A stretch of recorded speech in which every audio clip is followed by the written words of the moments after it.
മിശിഹായ്ക്ക് സ്തുതിയായിരിക്കട്ടെ. പരിശുദ്ധ കന്യകാ മാതാവിനെ ദൈവമാതാവെന്ന് വിളിക്കാമോ? ദൈവവും മനുഷ്യനുമായ ക്രിസ്തുവിന്റെ അമ്മയാണ് മറിയം. അതിനാൽ മറിയത്തെ ദൈവമാതാവെന്ന് വിളിക്കുന്നു. Catechism of the Catholic church CCC 963 പറയുന്നു, കന്യകാ മറിയം യഥാർത്ഥത്തിൽ ദൈവത്തിന്റെയും രക്ഷകന്റെയും അമ്മയായി അംഗീകരിക്കപ്പെടുകയും ബഹുമാനിക്കപ്പെടുകയും ചെയ്യുന്നു. രക്ഷാകര കർമ്മത്തിലുള്ള മറിയത്തിന്റെ ഭാഗഭാഗിത്വം അടങ്ങിയിരിക്കുന്നത് ദൈവമാതൃത്വത്തിലാണ്.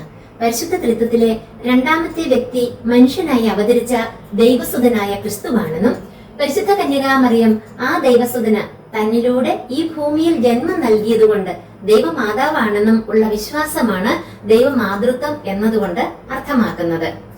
മറിയത്തിന്റെ ഇളയമ്മയായ എലിസബത്ത് അവളെ അഭിസംബോധന ചെയ്തത് എന്റെ കർത്താവിന്റെ അമ്മ എന്ന് പറഞ്ഞാണ്. മറിയത്തെ സംബന്ധിച്ച തിരുസഭയുടെ ആദ്യത്തെ വിശ്വാസ സത്യവും മറിയം ദൈവമാതാവാകുന്നു എന്നതാണ്.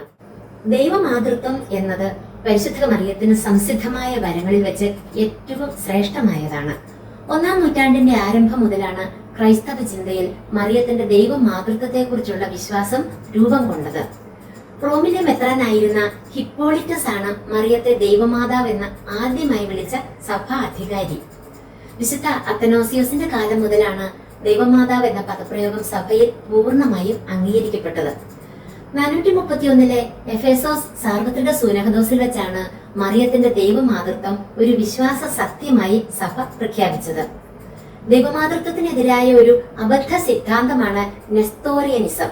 അതായത് യേശുവിൽ ദൈവ ആളും മനുഷ്യ ആളും ഉണ്ടെന്നും കന്യകാ മറിയം മനുഷ്യനായ യേശുവിന്റെ അമ്മ മാത്രമാണെന്നും ദൈവമായ യേശുവിന്റെ അമ്മ അല്ലെന്നുമുള്ള പ്രബോധനമാണ് നെസ്തോറിയനിസം.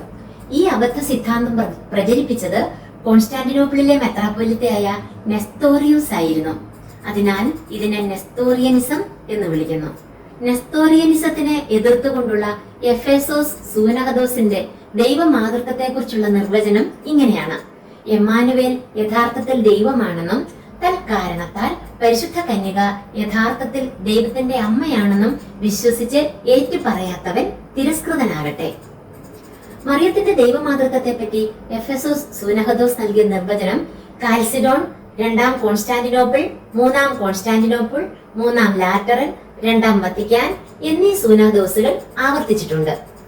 വിശുദ്ധ ഗ്രിഗറി നസിയാൻസൻ പറഞ്ഞത് ഇപ്രകാരമാണ്: പരിശുദ്ധ മറിയത്തെ ദൈവമാതാവായി അംഗീകരിക്കാത്തവർ ദൈവത്തിൽ നിന്നും വേർപെട്ടവരാണ്.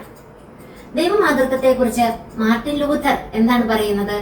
മറിയം യഥാർത്ഥത്തിൽ മനുഷ്യകുലത്തിന്റെ മാതാവ് എന്ന് മാത്രമല്ല വിളിക്കപ്പെടേണ്ടത്, മറിച്ച് ദൈവമാതാവാണെന്ന് കൂടിയാണ്. മറിയം സത്യദൈവത്തിന്റെ മാതാവാണെന്നതിൽ സംശയത്തിനിടയില്ല. വിശുദ്ധ തോമസ് അക്വീനാസ് ആണ് മറിയത്തിന്റെ ദൈവമാതൃത്വത്തിന് സുഗ്രഹവും സാരഗർഭവുമായ വ്യാഖ്യാനം നൽകിയത്. മാതാവിന്റെ ദൈവമാതൃത്വത്തെ പറ്റി പറയുന്ന 2-ാം വത്തിക്കാൻ സൂനഹദോസിന്റെ ഡിക്രിയാണ് ജനതകളുടെ പ്രകാശം 8-ാം അധ്യായം. വാസുല റീഡന് ഈശോ വെളിപ്പെടുത്തിയതും എഴുതി വയ്ക്കാൻ പറഞ്ഞതുമായ ദൈവമാതാവിനെ കുറിച്ചുള്ള ഭാഗം ഇപ്രകാരമാണ്: എന്റെ അമ്മയെ പരിത്യജിക്കുന്നവരെ ഞാൻ ആഹ്വാനം ചെയ്യുന്നു, ചെവി തുറന്നു കേൾക്കുക. എന്റെ അമ്മ സ്വർഗത്തിൽ രാജ്ഞിയാണ്, ദൈവമാതാവെന്ന് അറിയപ്പെടുകയും ചെയ്യുന്നു. ദൈവത്തിലുള്ള യഥാർത്ഥ ജീവിതം വോളിയം 3-ലാണ് ഇത് കൊടുത്തിരിക്കുന്നത്. ദൈവമാതാവിന്റെ തിരുനാൾ സഭ ആചരിക്കുന്നത് ജനുവരി 1-ാം തീയതിയാണ്. ദൈവവും മനുഷ്യനുമായ ക്രിസ്തുവിന്റെ അമ്മയായ പരിശുദ്ധ കന്യകാ മറിയത്തോട് നമുക്ക് പ്രാർത്ഥിക്കാം.